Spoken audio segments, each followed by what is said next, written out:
সবাই বলে কৃষ্ণ ছিল বলে পঞ্চপাণ্ডব জিতেছে, এটা মিথ্যে কথা। কৃষ্ণ না থাকলেও পঞ্চপাণ্ডবই জিতত। কেন? পূর্ব থেকে নির্ধারিত হয়ে আছে। কবে বলবো? কুন্তী মা শিবের পুজো করতে যেত যজ্ঞেশ্বর ভোলানাথের। কখন? কুমারী অবস্থায়। তখন কুন্তী কুমারী, শিবের পূজা করতে। যখন বিয়ে হয়ে গেল তখনও কুন্তী শিবের পূজা করে। এইবার একদিন পর্বিত পর মুখোমুখি পড়ে গেল দুইজন, গান্ধারী আর কুন্তী। কেন? গান্ধারী কার মুখে শুনেছে যজ্ঞেশ্বর ভোলানাথের পুজো করলে সংসারে মঙ্গল হয় এবং তার ছেলেরা জয়ী হয়। এই যাব পুজো করতে। এইবার যেদিন গান্ধারী সকালবেলা গেছে, দেখে কুন্তী পুজো করে বেরোচ্ছে। কুন্তী, কি হয়েছে? তুই এখানে কেন? বলে তুমি এখানে কেন? আরে আমার এলাকা, আমি আসবো নি। কুন্তী বলে শোনো, এই যজ্ঞেশ্বর ভোলানাথকে আমি কুমারী অবস্থা থেকে পুজো করি, তুমি তো আজ প্রথম এলে, এখানে হাত বাড়িও নি। কি করবি তুই? শোনো আমি বলে দিলাম, কাল থেকে এখানে আর তুমি এসো না। কুন্তী বলে তার মানে? আমি ছোটবেলা থেকে পুজো করি, আমি আসবো নি মানে? এই দুজনে এইবার মেয়ে ছেলে ঝগড়া, বোঝেন তো? আশকুর পাশকুর নিয়ে এবার বেঁধেছে ঝগড়া। এইবার হাতাহাতি হয়ে যাবে।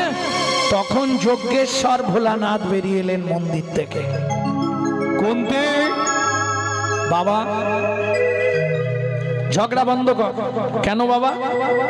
কাল সূর্য উদয়ের পূর্বে আমাকে 108টা স্বর্ণ চাপা দিয়ে যে পুজো করবে তার ছেলেরাই জিতবে, আমি তার দলেই থাকবো। এবার কুন্তী হচ্ছে ভিখারি, তার পক্ষে সম্ভব নয়, ভালো করে বুঝো। কিন্তু গান্ধারী তো বহু টাকা, গিয়ে এই দুর্যোধনকে বলে দিয়েছে। দুর্যোধন একবারে কারিগর বসিয়ে সোনার পদ চাপা ফুল তৈরি করাচ্ছে সোনা দিয়ে। কুন্তী এসে মন খারাপ, হবে না। ভীম বলছে মা খেতে দাও। কুন্তী বলে আজ রান্না বন্ধ, সব কাঁচা খেয়ে মর। আজ আর রান্না করবো না, সব কাঁচা যা আছে খা।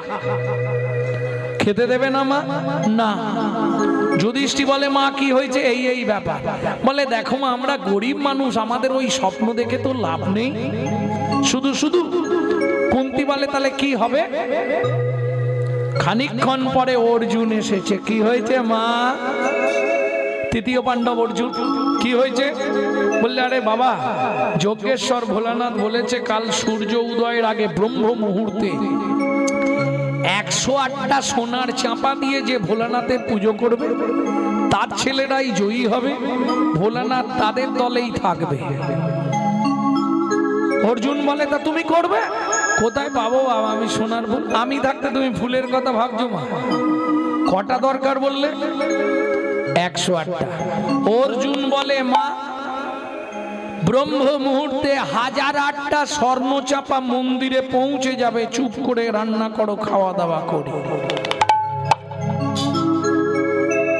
যুধিষ্ঠির বলে মা ওর খালি ফাঁকা আওয়াজ, ও কোনো কমবেন নয়, খায় দায় ঘুমায় আর খালি ফাঁকা আওয়াজ দেয়। তুমি ওর কথা বিশ্বাস করছো? কোথা পাবে? কি উৎখেতে খুদ নেই, বাতাসে নড়ে হাঁড়ি, আর তার বড় বড় খালি ভাষা কাঁড়ি কাঁড়ি। কি করে করবে?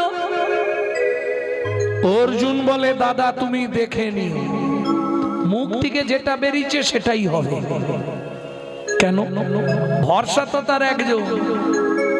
হ্যাঁ, এ জীবনে যার কৃষ্ণ আছে তার আর কাউকে দরকার হয়? কি গো? হরি আমার পরশমণি, হরি আমার প্রেমের খনি, হরি আমার পরশমণি, হরি আমার প্রেমের খনি, হরি আমার পরশমণি, হরি আমার প্রেমের খনি, হরি আমার পরশমণি, হরি আমার প্রেমের খনি। হরি নাম জপে যে জন সেই তো গুণের গুণমণি। হরি নামে জপে যে জন সেই তো গুণের গুণমণি। হরি আমার পরশমণি, হরি আমার প্রেমের খনি। হরি আমার পরশমণি, হরি আমার প্রেমের খনি। এবার যে ছেলে আয় করবে তাকে বেশি খাওয়া, একটু যত্ন করবে। অর্জুনকে খাতির করে খাইয়েছে। আর ভাইদের রাগ হচ্ছে, হ্যাঁ দেখেছ মা আজকে এখন অর্জুনের দল। খেয়ে দিয়ে ঘুমিয়েছে অর্জুন। আবার রাত্রে খাওয়া দাওয়া হয়েছে, সবাই ঘুমিয়ে পড়েছে। রাত্রি 10টা বাজে, কুন্তি ডাকছে অর্জুন কি ফুল কখন আনবি? ভোরবেলা পুজো করবে, এখন থেকে ফুল আনলে বাসি হয়ে যাবে। ভীম বলে পুজো নিয়েছে তোমার, সব বাসি হয়ে যাবে। তুমিও যেমন, তোমার অর্জুনও তেমন। কোথা পাবে ও? রাত্রি 12টা বাজে কুন্তি ডাকছে অর্জুন, কিরে কখন আনবি? মুশকিল, ঘুমটা নষ্ট করে দিচ্ছ বারবার মা। তুমি তো ভোরবেলা পুজো করবে, পেয়ে গেলেই হলো তো। এইবার যেখানে অর্জুন শুয়েছিল সেখানে বালিশগুলোকে চাদর দিয়ে ঢাকা দিয়ে অর্জুন উঠে 12টার পর চলে গেছে। রাত্রি 3টে বাজে কুন্তি এবার ডাকছে, এবার তো যেতেই হবে। 4টে বেজে গেলে মন্দিরে যাবে। অর্জুন অর্জুন বলতে, আরে ওঠ না। নড়ে উনি চড়ে উনি। কুন্তি বলে ভাগ্য আমার খারাপ, খালি হাতেই মন্দিরে যাই, দেখে গিয়ে গিয়ে। ভীম বলে মা অর্জুন কিন্তু বেরিয়ে গেছে। বেরিয়েছে? হ্যাঁ বেরিয়ে গেছে, তবে ফুল কতখানি দিতে পারবে এটা জানি। কোথা পাবে মা তুমি বুঝছো না? সোনার চাপা ফুল মানে কি 4টিখানি কথা। এইবার অর্জুন বেরিয়েছে বিষণ্ণ মনে। দীনবন্ধু বলে ডাক দিয়েছে। ভগবান কৃষ্ণ এসে দাঁড়িয়েছে। কি হয়েছে অর্জুন? অর্জুন বলে সখা মায়ের এই আশা। কৃষ্ণ বলে এই বাণ দিলাম তোমার হাতে। ধনুকে বাণ যোজনা করে রাবণের ভাই কুবেরের যেখানে মালপত্র আছে শুধু মেরে দিও। এই বাণের ক্ষমতা যা চাইবে তাই এনে তোমার সামনে হাজির করে দেবে। বেশ, কুবেরের ধন লুণ্ঠন করে নিয়ে চলে এলো বাণ গিয়ে। একটা দুটো নয়, 1008টা সোনার চাপা এনে কোথায় ফেলেছে দেখুন। যজ্ঞেশ্বর মহাদেবের যে বেদি, বেদির উপর ঢাকা দিয়ে দিয়েছে। গিয়ে দেখছে মন্দিরের মুখ থেকে একবারে ভর্তি ফুল। কি ব্যাপার বাবা? আর ভোলানাথ তো চাপা পড়ে গেছে, খালি হাতটা বের করে ডাকছে, কুন্তি বাঁচারে, কুন্তি বাঁচারে। কি হলো? কোথা দিয়ে আওয়াজ হয়? দেখে ভোলানাথ হাত নাড়াচ্ছে। কুন্তি এ কি অবস্থা রে? হায় হায় হায় হায় হায়, যে আমি মরেই যাবো, এটা চাপা দিয়েছে। কুন্তি ফুলগুলো সরিয়ে বাবা বেরিয়েছে। কি ব্যাপার? তোর ছেলে নই বাবা, ধন্য ছেলে তো। আমি তো 108টা চেয়েছিলাম, এ তো লাখখানেক চাপা দিয়ে দিয়েছে। কি করে হলো? তো সে ছেলে কোথায় তা তো আমি জানি না বাবা। অর্জুন বসে আছে একবারে বাবার বেদির পিছনে চুপ করে। বসে বসে কি করছে জানো? কাঁদছে আর গাইছে, যার কৃষ্ণই আছে তার ভাই কি আছে, যার কৃষ্ণ আছে তার ভাই কি আছে। ওগো মা গো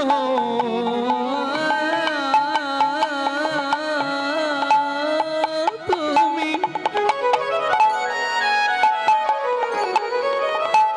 ভেবো না মা, যার কৃষ্ণই আছে তার ভাই কি আছে। ওগো মা গো তুমি ভেবো না, যার কৃষ্ণ আছে তার ভাই কি আছে। কুন্তি তোর এটা কোন ছেলে? বলে কেন বাবা, এ তৃতীয় পাণ্ডব অর্জুন। ভুলে যা। ভুলে যাবো মানে ছেলের নামটাই ভুলে যা। এ যে ছেলে জন্ম দিয়েছিস তুই, এর নাম অর্জুন রাখলে হবে না। তবে একটা বান মেরে কুবেরের ভান্ডার লুট করে এনে চাপা দিয়ে দিল। একই জেসে ছেলে, আজ থেকে আমি যজ্ঞেশ্বর ভোলানাথ কথা দিলাম, তোর এ ছেলের নাম রইল ধনঞ্জয়। একটা পয়েন্ট করো শুভেন্দু, অর্জুনের নাম ধনঞ্জয় হলো কি করে? ভক্তমণ্ডলী, ভক্তিমতী মায়েরা, তাহলে বুঝে নেওয়া গেল, চিন্তা করিস নে, নিশ্চিন্তে বাড়ি যা, তোর ছেলেরাই জিতবে। কথা যা দিয়েছি উল্টাবে না। মৃত্যুর দেবতা তো কৃষ্ণ নয়, মৃত্যুর দেবতা কে? শিব, তাই না?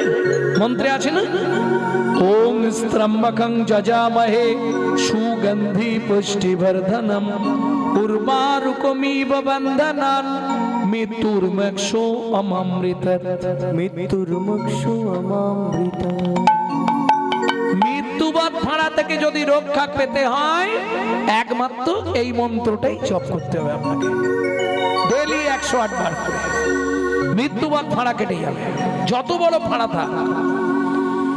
তাহলে মৃত্যুর দেবতা শিব, কৃষ্ণ ছিল বলে সবাই মরে গেল, পাণ্ডবরা জিতলো, এটা বলা ভুল। মৃত্যুর দেবতা তো শিব, শিব মৃত্যু দিয়েছে তবে তারা মরেছে। প্রেম সে বলল চৈতন্য মহাপ্রভু কি।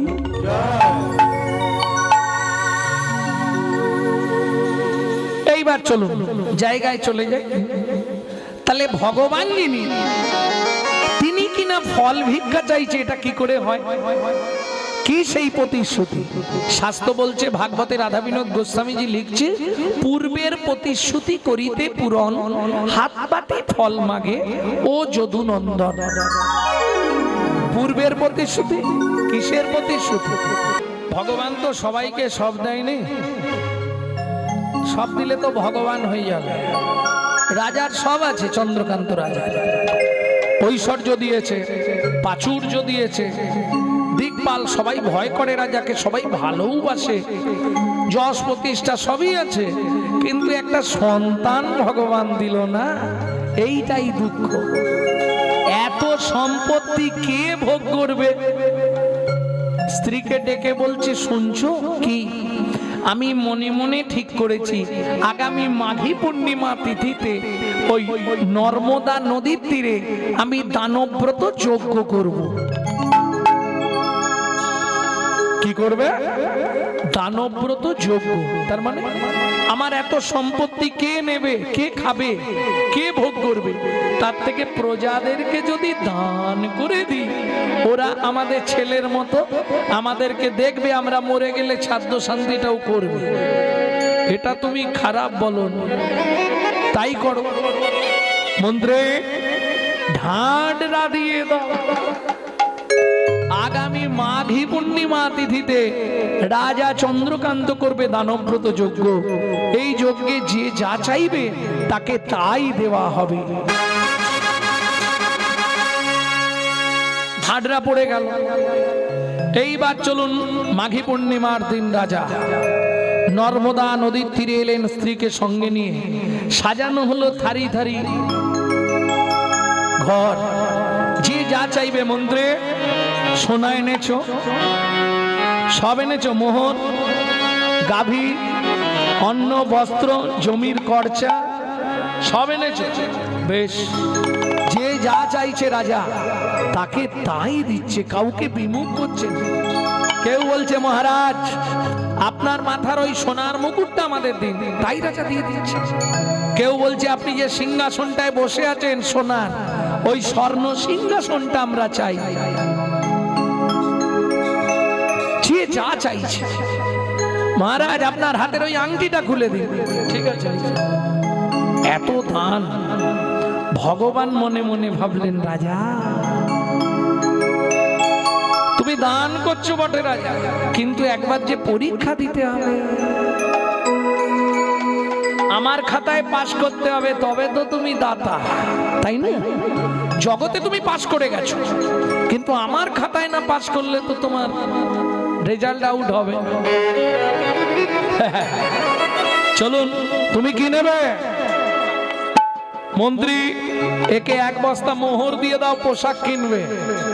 তোমার কি চাই? আচ্ছা মশাই, আপনি যে পালঙ্কে ঘুমান ওই পালঙ্কটা দিন। বেশ, আমার পালঙ্কটা চেয়েছে। মন্ত্রী আমার পালঙ্কটা ওকে দিয়ে দাও, হাতির দাঁতের পালঙ্ক দিয়ে দাও। তুমি কি নেবে? হিরে মুক্তা টিকিল দিন। ওকে এক বস্তা হিরে দাও, বইয়ের গয়না করবে হিরে দিয়ে। হ্যাঁ। তুমি কি নেবে? হ্যাঁ, বাড়ি করে দিতে হবে। মন্ত্রী একে বাড়ি করে দাও ভালো করে, তিনতলা, তিনতলা করে দি, পাথর টাথর বসি, এসি লাগিয়ে দে, কোনো চিজ। তুমি কি নেবে? 10 বিঘে জমি, 10 বিঘে জমি, 2টো হালের গরু। 2টো হালের গরু। মন্ত্রী এই বুড়ো মানুষ মাপতে হবে না, ওকে একটা শুলো দিয়ে দাও মাসের, ও যতটা দরকার গিয়ে পুঁতে দিক। এই মন্ত্রী যাচ্ছে ঘোড়ায় আর ও পাটি যাচ্ছে পায়ে হেঁটে। 5 বিঘে, 10 বিঘে, 15 বিঘে। মন্ত্রী বলছে 15 বিঘে হয়ে গেল। লোক বলে তোমার কি? রাজা তো বলেছে যতটা দরকার দিয়ে দেবে। আরেকটু যাই না, 20 বিঘে, 25 বিঘে। মন্ত্রী আবার হাঁক দিল, আরো কোথায় যাচ্ছ? বলে আরে রাজা তো বলেছে যতটা খুশি। 30 বিঘে, 35 বিঘের মাথায় গিয়ে পাটি মুখ থুবড়ে পড়েছে। মন্ত্রী ঘোড়া থেকে নেবে, ডাকছে ও ভাই ওটো, শুলো পোঁতো। আর কোথায় পুঁতবে, সেই পুঁতে গেছে। লোভে পাপ আর পাপে মৃত্যু। মন্ত্রী ফিরে এলো। জমিদার রাজা চন্দ্রকান্ত জিজ্ঞেস করলেন, মন্ত্রী ওই যে বৃদ্ধ বয়স্ক লোক জমি নিয়েছে? বলে কি বলবো জমিদার বাবু, ইচ্ছা ছিল 35 বিঘে, কিন্তু ভগবানের ইচ্ছা পেল মাত্র 3.5 হাত। পরের জায়গা পরের জমি ঘর বানাইয়া আমি তো এই জমির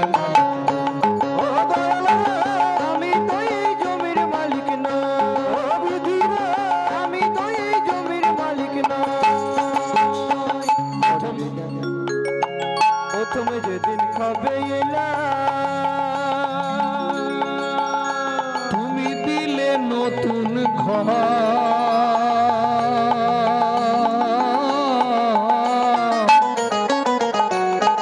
ঘরের কথা ভাবতে ভাবতে, ঘরের কথা ভাবতে ভাবতে, ঘরের কথা ভাবতে ভাবতে, ঘরের কথা ভাবতে ভাবতে তোমায় করলাম ওমা। একজন ব্যক্তি বলতে পারবেন আপনার ঘরের দরজাটা কবে খুলেছিল? বলতে পারবেন না? সে কি? আরে তোমার চোখ কবে খুলেছিল বলতে পারবে না? চেষ্টা করলেই পারবে। যাক, যদি বলতে পারো আমি কীর্তন ছেড়ে সারা লাইফ তোমার বাড়ি ঝাড় দেবো। কেন?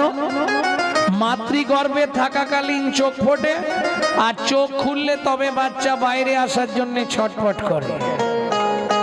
আচ্ছা তাহলে খোলার ডেট বলা যাবে না, বন্ধের ডেটটা তো বলা যাবে। কেন? বলে বাবু খোলার ডেটও বলতে পারবো না, বন্ধের ডেটও বলতে পারবো না। কেন?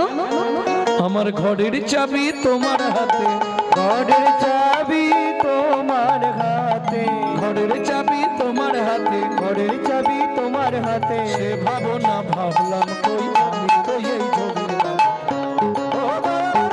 আমি তো এই জমির মালিক না, আমি তো তাই গৌরী হরি হরি হরি বল। আমি এই জমির মালিক নই। আপনাদের যদি কলকাতায় কোনো আত্মীয় থাকে, আমরা অনেকেই ভাবি এই ঘরটা বুঝি আমাদের নিজস্ব ঘর। না, এটা ভুল করবেন। এটা আমাদের বাপকেলে সম্পত্তি নয়, এটা ভাড়াটে ঘর। মাসে মাসে ভাড়া। যারা যদি কলকাতায় আপনাদের আত্মীয় থাকে জেনে নেবেন, 1 থেকে 5 তারিখের মধ্যে আপনাকে ভাড়া পেমেন্ট করতে হবে। ভাড়া না পেমেন্ট করলে হঠাৎ করে দেখবেন প্রবলেম দেখা দেবে। কি প্রবলেম? বাবু বলুন। ঘরে লাইট জ্বলছে না, ভাড়া দিয়ে যাবেন তো লাইট দেবো। বাবু বাথরুমে জল পড়ছে না, ভাড়াটা পেমেন্ট করবে তো জল ছাড়া হবে। এটাই সিস্টেম। এই ঘরেরও একই সিস্টেম। আপনি যদি সময় সময় ভাড়া না দেন, হঠাৎ করে দেখবেন স্যাটেলাইট অফ করে দিয়েছে। মাঝে মাঝে দেখেননি ঘর এক সাইড ধসি দেয়, বাকি দেয়, রাস্তা কিছু নেই। পেমেন্ট আপনাকে করতেই হবে। ভাড়া না দিলে হঠাৎ করে বাথরুমে জল বন্ধ করে দেবে, পেট ফুলে জয় ঢাক, কিডনি ড্যামেজ। দুঃখ পেলে হবে না, দুটো জায়গায় আপনাকে দিতেই হবে, হয় ভগবানকে দে নালে ডাক্তারকে দে। দিতে হবে না কাদের? ওই দিন রাত নামকে আশ্রয় করে থাকতে হবে। যখনই সময় পাবেন গুনগুন গুনগুন করে শুধু কৃষ্ণ নাম করুন। কৃষ্ণ নামং জগৎ বন্ধু জগৎ দ্বিজং গুণং পরা, কৃষ্ণ নামং বিশ্বধারং জগতং পাপং হরা। অখিল ভুবাণ্ড ভরি হরিরস বাদর ভরি ক্ষত চৈতন্য মেঘে। একমাত্র কলিযুগের পন্থা হরিনাম, এছাড়া উপায় কিচ্ছু নেই। যখনই সময় পাবেন, যেখানে যে মুহূর্তে যতক্ষণ সময় পাবেন গুনগুন করে করবেন। জোরে করলে ঝামেলা আছে। কে বলে পাগলা হয়ে গেছে, কে বলে মাথা খারাপ হয়েছে। হ্যাঁ, হাসছো। হিন্দুদের চরম শত্রু তো হিন্দুরা, যার জন্য হিন্দু ধর্মের অবক্ষয়, এটা বুঝতে হবে।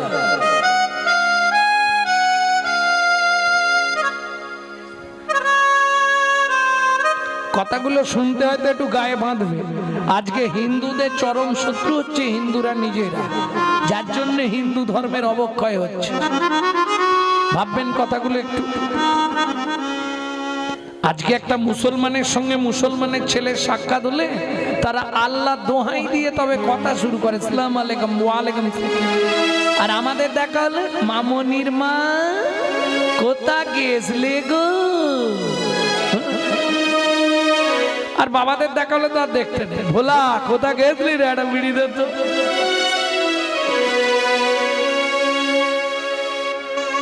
হ্যাঁ, শেষ করে দেবো। নিতাই গৌর হরি বল, নিত্যানন্দ বল। পরবর্তী দল তুলে দিন, তুলে দিন। কে এদের মালিক, কে এদের অনুষ্ঠান করাচ্ছে?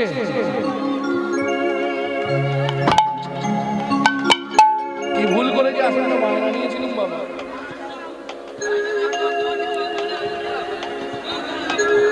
ভক্তমন্ডলী, ভক্তিমতী মায়েরা,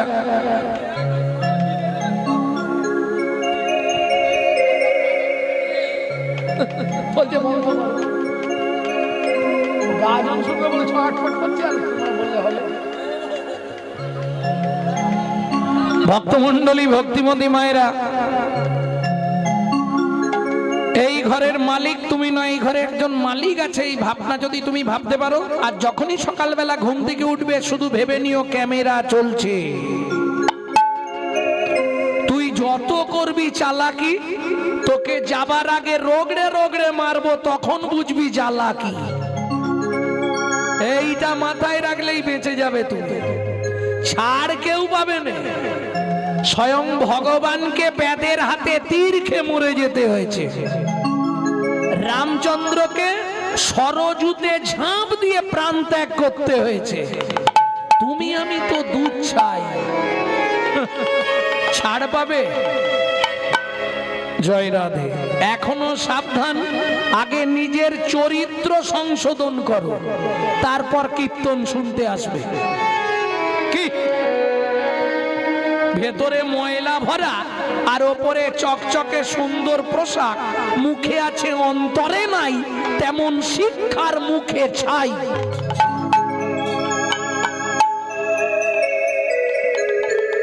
এমন কিছু মানুষ সমাজে আছে, বাড়িতে জীবনে বাবা মাকে ভাত দেয় না, অথচ দুর্গা পুজোয় 500 পিস কাপড় বিলাচ্ছে। কি করে বললাম? গত বছর কুচবিহার স্টেশনে নেমেছি, কুচবিহার, এক ভদ্র মহিলা ছুটে এসছে, ভিখারি, কিন্তু বেশ সুন্দর জামা কাপড় পরে আছে, ফর্সা। এসে বলছে, বাবা কি একটা পাউরুটি কিনে দিবি? আপনি কি করেন? ভিক মাগি। আচ্ছা, দেখে তো মনে হয় না। আচ্ছা, তা ছেলেরা বললে আমরা চা খাবো। চা খাবো, কি খেতে চায় খাই। নিয়ে গেছে, দুটো পাউরুটি হাতে নিয়েছে। নিয়ে এসে বলে বাবা তোর সঙ্গে একটু কথা বলবো। কি কথা বলবেন? অবশ্য আমি যাব দিনহাটা, দিনহাটা থেকে গাড়ি এলে আমাকে নিয়ে যাবে। একটু বস না। বসেছে। কোথায় থাকিস? হাওড়া। বলছে আমার ছেলে সেক্টর 5-এ থাকে, সল্টলেকে। কি করে? ওই যে কি চ্যাটার অ্যাকাউন্টটা, যার এখন ভাবুন মিনিমাম 1,40,000 টাকা মাইনে আছে। Chatter account. তা আপনি ভিক্ষা করেন কেন? কি করব? আমাকে নিয়ে গেছিল 1 মাস রাখার পর বৌমা বলল মায়ের এখানে জল হাওয়া শুট করবে না, মাকে গ্রামে দিয়ে এসো। ওই যে ছেলে দিক আছে আজ 5 বছর আর যোগাযোগই রাখে। কি করব বল? প্রতি বছর দুর্গাপূজায় আমার ছেলে 500 করে কাপড় দান করে, 500 পিস। বাহ, তোমার ছেলেকে প্রণাম। কি হবে? লাভ হবে কিছু? মুখে আছে অন্তরে নাই, তেমন শিক্ষার মুখে চাই, কোনো লাভ নাই।